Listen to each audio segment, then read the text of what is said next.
Verstappen told our reporter Alex Ashton the town's still waiting for a call to evacuate. We had planned to open, but we've now been advised by Civil Defence to close the school. This is a precaution to avoid traffic congestion if they need to evacuate the village later in the day.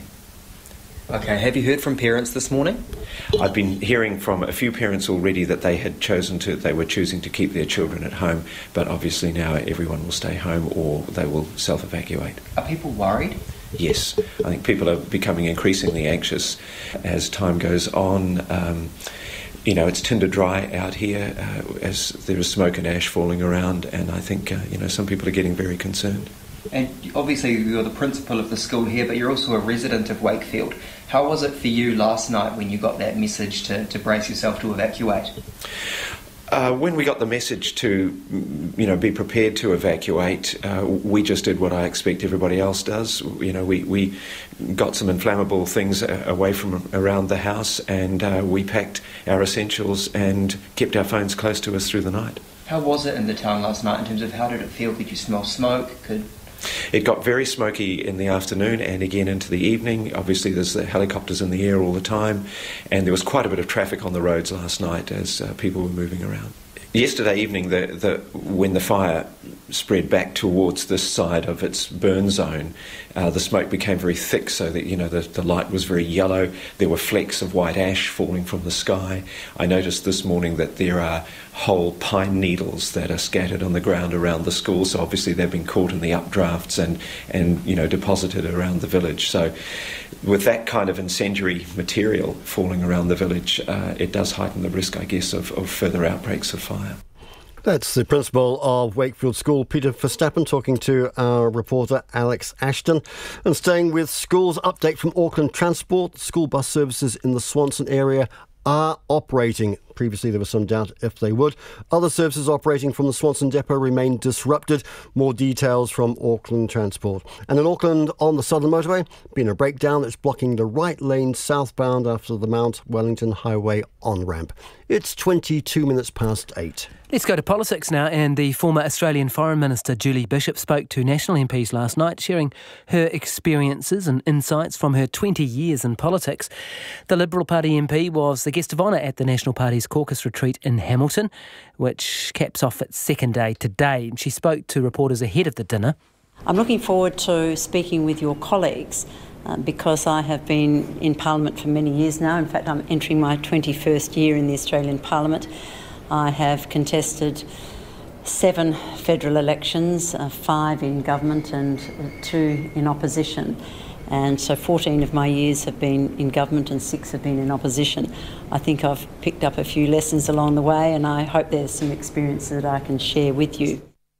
Well, our political reporter Craig McCulloch is there and joins us now. Tēnā koe. Good morning to you, Craig. Good morning. Julie Bishop, we heard her there at what sounded like a sort of media stand-up. What did she actually have to say when she spoke to the National Party MPs? Yes, that is a good question. Unfortunately, I can't tell you too much in specifics. Media was not allowed to attend last night's dinner. Quite rude, I think, but I can't tell you the exact contents of the speech are as much a mystery to me as to you. And the MPs have yet to emerge from their bedrooms for the second day of their retreat. So I haven't had a chance to speak to them. We did, as you heard a little bit there, get a chance to speak to Julie Bishop yesterday. So she gave us a general idea of what she was going to be talking about, her experience over 20 years in politics, and she made mention of the challenges that are facing politicians around the world right now, the sort of the US-China trade conflict, Brexit, and interestingly, she talked about the waning trust in politicians from the public and how parties might have to adapt and deal with that. Big picture, I guess, she was basically giving tips on how to win government from the position of opposition, which is where National obviously finds itself now. What else is on the agenda there, Craig?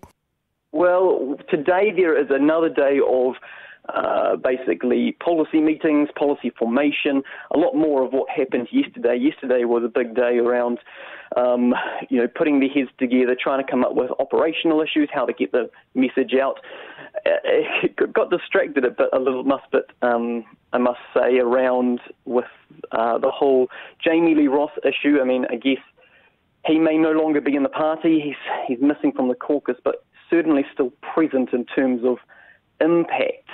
They'll be hoping that doesn't happen again today. Ms. Dowie, Sarah Dowie, Invercargill MP, of course, being investigated over a text message allegedly sent from her phone to Mr. Ross, which included the words, "You deserve to die."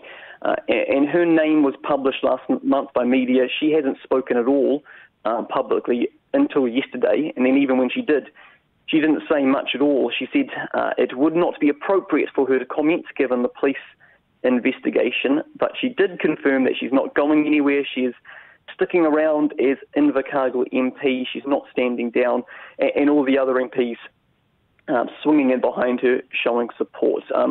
They'll be hopeful that given those questions were asked yesterday, that they'll be able to focus more on their policy today. Apart from that, everyone was very on message. The usual lines which are trotted out at these events. They're positive. They're ready for 2019, and I suspect we'll hear a lot more of that today too. You mentioned policy there, Craig. They are promising to be something of a policy machine, aren't they? Aren't they talking about putting out a number of sort of working papers or positioning papers on various policies this year? That's correct. 8 policy discussion documents they've promised to come out over 2019, and it's all part of their sort of positioning themselves as a government in waiting, an alternative government. They say that the Labour government was not prepared when they came to power, that they didn't do the policy work that National is doing now. Whether or not that is true, Labour did do a lot of policy work, it must be said, and had screeds of paper in the lead up to the election. It's just that perhaps in previous elections there wasn't so much focus on it, what with dirty politics in 2014, and last year they sort of zeroed in and focused on key messages, a quick change, of course, with Jacinda Ardern taking over right before the election. So they'll be releasing those, National will be releasing those documents, 8 policy documents over the coming year. The first one will be on environment policy, and we expect that later this month. Thanks very much, Craig. Craig McCulloch there, who has been covering the National Party caucus retreat, which has been taking place in Hamilton, with the guest of honour being Julie Bishop. It's 28 minutes past 8 now. Well, the Transport Agency has done a big U-turn and is no longer trying to make 1,400 owners in Auckland pay to recertify their tow bars. But the costs of the crackdown on road safety checks is being felt in Cambridge. A local shuttle operator says 10 jobs are in jeopardy because the agency has revoked the transport service licence of his firm, Roadcat Shuttles. Dave Craven, who's 71, says he pays $5,000 a week in wages to drivers who could now be forced to go on the dole. He hasn't handed back his licence yet, saying the agency is being unfair. Everything they actually did, the way they did it, was completely incorrect. What are you telling your people? Well, I'm telling them only little bits at the moment because I don't want to scare them, but I'm going to have to, in the next week or so, tell them that, well, at this stage, we can't do anything. We're going to be put out of business. The only thing we can do is possibly sell the business to someone else. You can appeal the revocation of your licence in the court. Well, I'm not too sure about this. I don't know what is possible or not possible at this stage. So the trouble with the legal action, which might save your business from and keep you operating, is that it takes time, and in the meantime, what happens? Effectively what they're doing, they're shutting down a business that I paid a lot of money for and making it totally worthless. That's what they're doing to me, plus putting all these drivers out of work as well. Any estimate of what? Tim and please.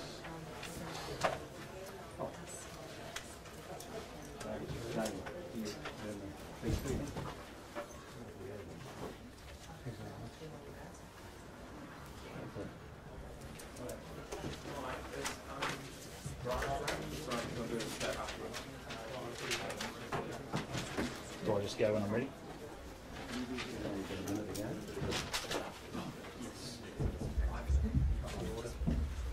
me, and then whoever else.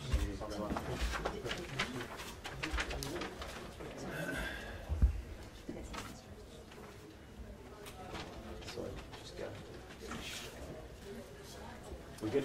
Yep. We're good. Righto, thank you. Welcome along to this morning's briefing.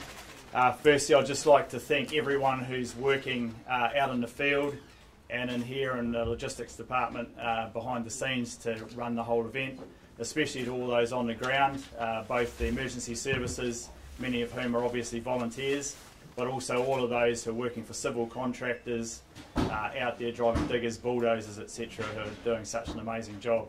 So many thanks to all of those.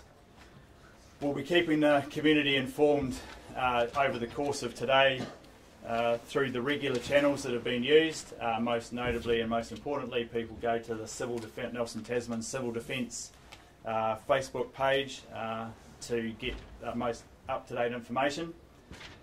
I'd like to thank all the media. Obviously, it's quite a challenging relationship during these sort of events. Everyone's got their different jobs to do, but obviously you guys are all critically important for us getting information out there and keeping people informed.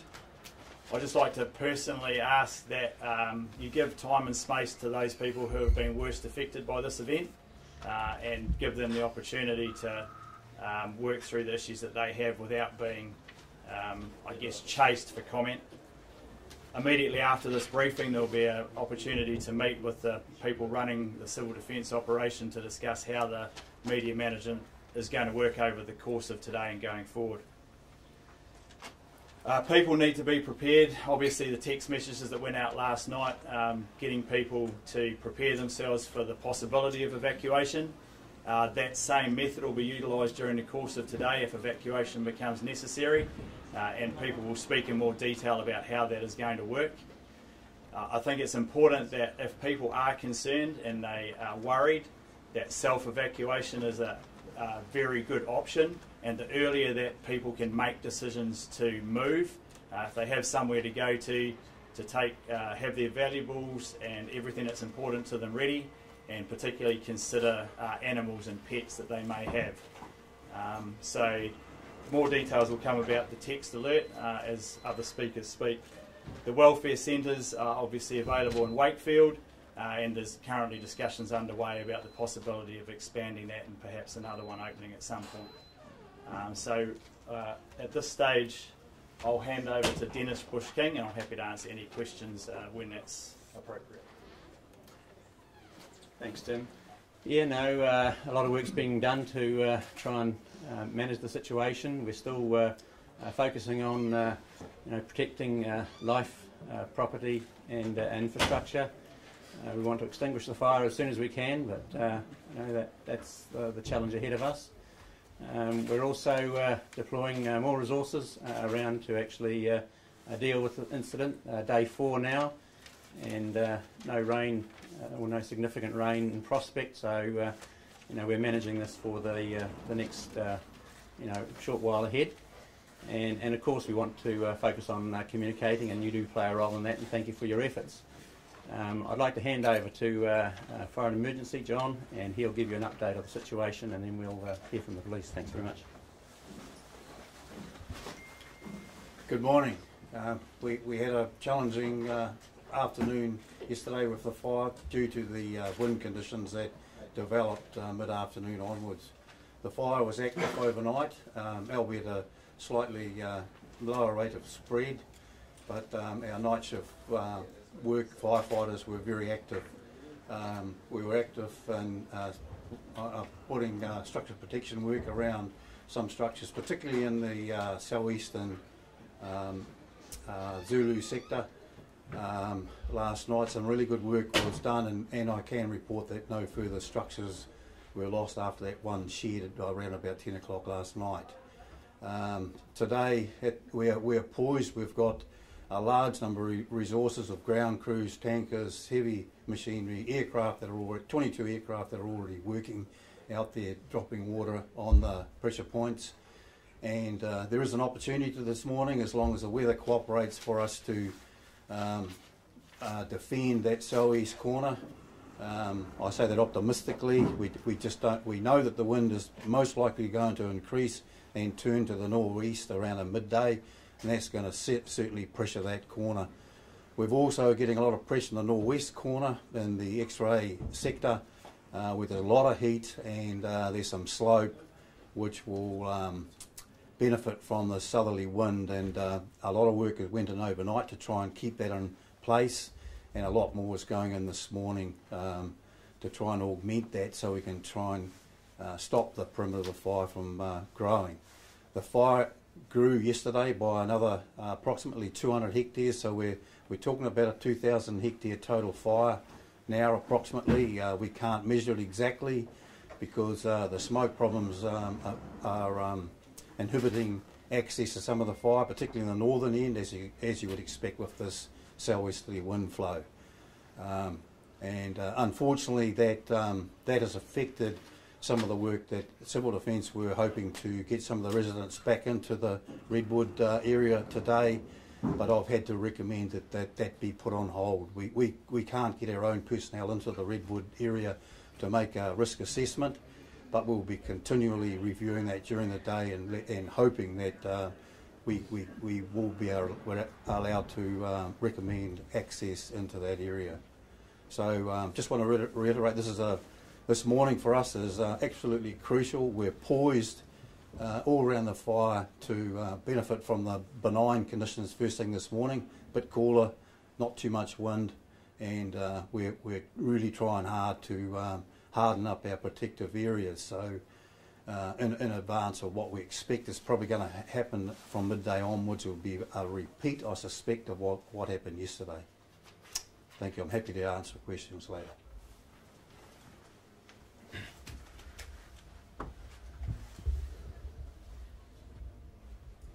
Good morning. So the New Zealand Police continue to support the emergency response led by Civil Defence and FENS. We're continuing to manage cordons and prepare to assist with possible evacuations should there be a need for these today. There are currently 13 cordons that remain in place. We're asking residents to regularly check the Civil Defence website for updates, and if there is a need to communicate urgently with residents, a Civil Defence alert will be sent. Overnight, we ask people in the wider Wakefield area to be prepared and to take precautionary measures to reduce the risk to property after the fire intensified yesterday afternoon. As a further precautionary measure, it has been decided that today early childhood centres, kindergartens and schools in the Wakefield area will be closed. Police staff continue to be dedicated to supporting the response, and we will be patrolling proactively in the wider areas affected by the fire. If you have no legitimate reason to be in the affected area, you should not be there. Our priority is to ensure the safety of the community. We are working with FENS on a plan to allow residents safe access where possible, and we will do that when that is possible to do so. We will also provide residents with updates as soon as we are able to. The investigation into the circumstances around the fire on Rabbit Island is continuing, and if there is any update, we will let you know. We have had no further reports of drone activity after the possible sighting of a drone yesterday that we investigated. We were deployed to the area and we could not locate either a drone or an operator, but we do want to reinforce to the public that we do not want any drones being flown in or around the operational area. These drones are a direct risk to aircraft in the firefighting effort, and that effort is geared around protecting people's lives and their property. We would like to thank the community for their support during this difficult time when we're evacuating residents and sending out warnings of the possible need to evacuate. We know this is stressful for the community, and we want to reiterate that anybody who has a medical, welfare or other need to please contact the support agencies that are available to you. Thank you.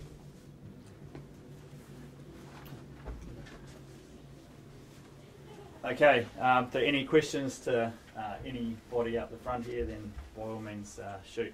Sure, a question for Mr. Sutton, if that's all right. If you could just stand in front of the microphones, that'd be very helpful. Could you tell us what happened with the fire overnight? The fire continued to burn. There was favourable conditions for burning during the night. The humidity actually lowered through the night. The winds did drop off, which was some help, but because of the lower humidity and probably moderate temperatures, a lot of the fuel was still available to burn, and so there was a lot of burning happening in the northwest, and the fire did continue to progress in a southeasterly direction. A lot slower than what it did during the daylight hours, but it still was making some progress. And what area is most at risk today in terms of where civilians are? The immediate risk is in the southeast area nearby Wakefield. However, in the northwest, if there's a breakout there somewhere to the north of Redwood, there are structures that could be at risk, but there's a lot more. It would take a lot longer for the fire to get there than it would in the southeast direction. Unfortunately, today we're going to get wind from both of those directions, which are going to aid both of those areas of fire at some stage. How many structures have now been destroyed right across the fire? To be honest, I don't know. I only know of two.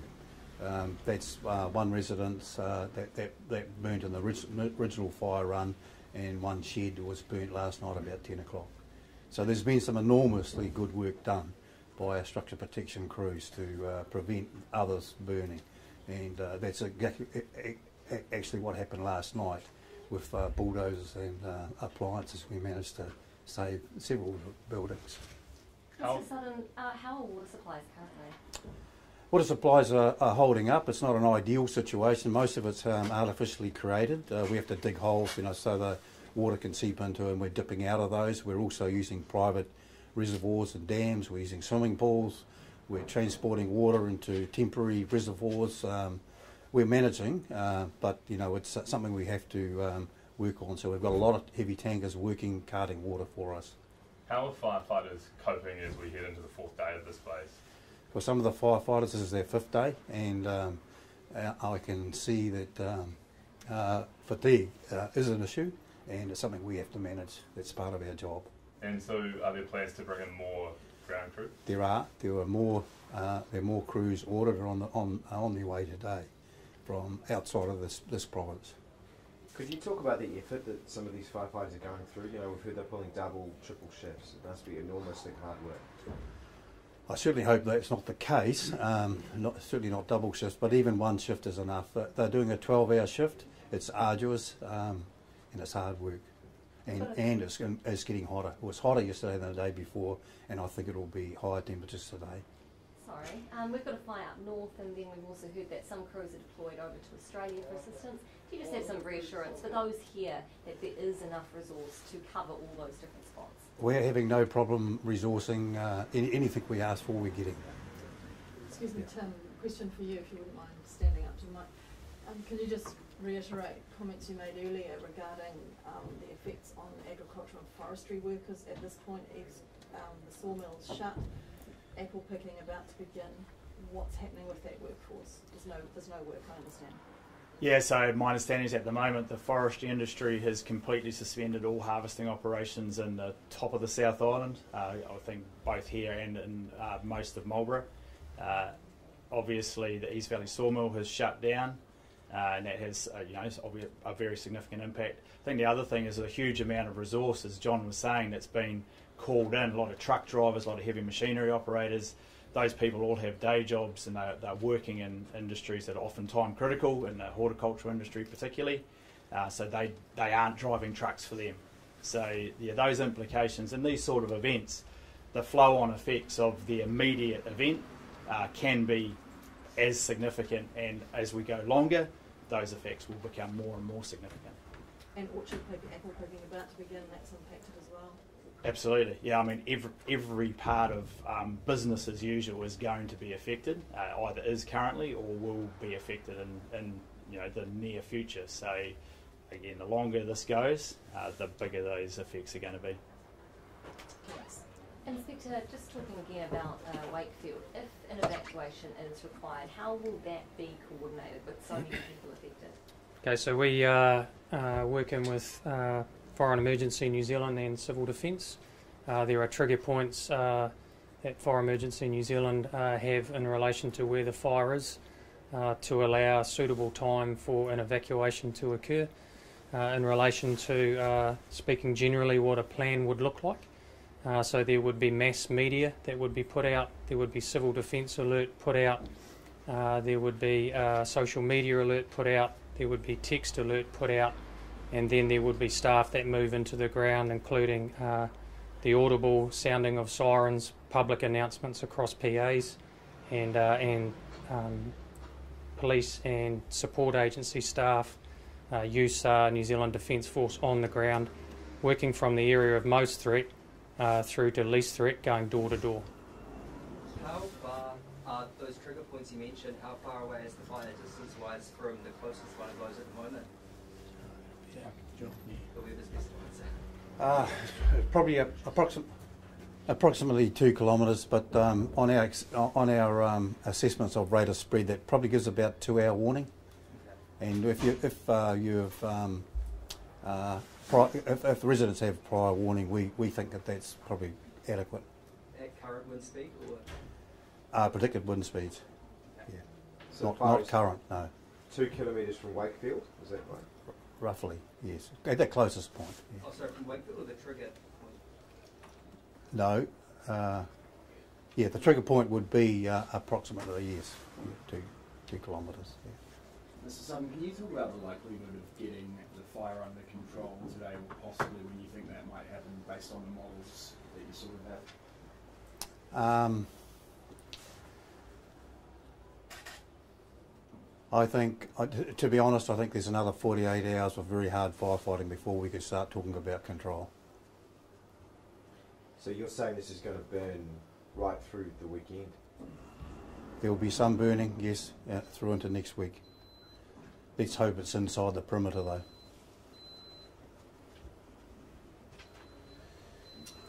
Any further questions anyone has? 3,000 is a lot of people. Where will they go if they don't have family and friends in the area?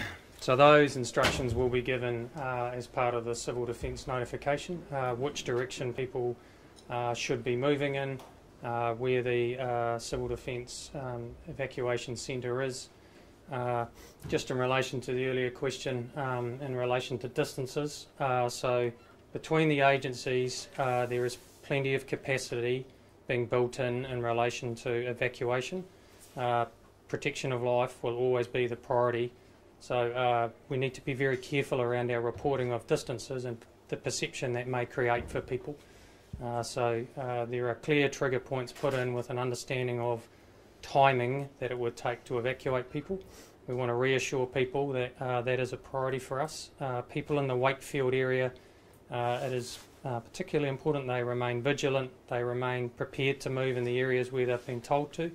Outside those other areas, they turn their minds to protecting their own property as the instructions have been given, and again remain through the day vigilant, have their cell phones with them, monitor the websites and listen out for any audible alarms and etc. that might be provided. And the planning is going on for those eventualities should they arise, but let's hope they don't. All right, nothing further. Thanks very much for your attendance and for the work that you're doing, and as I said, there's now going to be a discussion about how that's all going to be managed for the rest of the day. So, yeah, so can I introduce you to Vanessa? 2 Ks. Hi everyone, and Area Commander Grant Hayward. Right, so guys,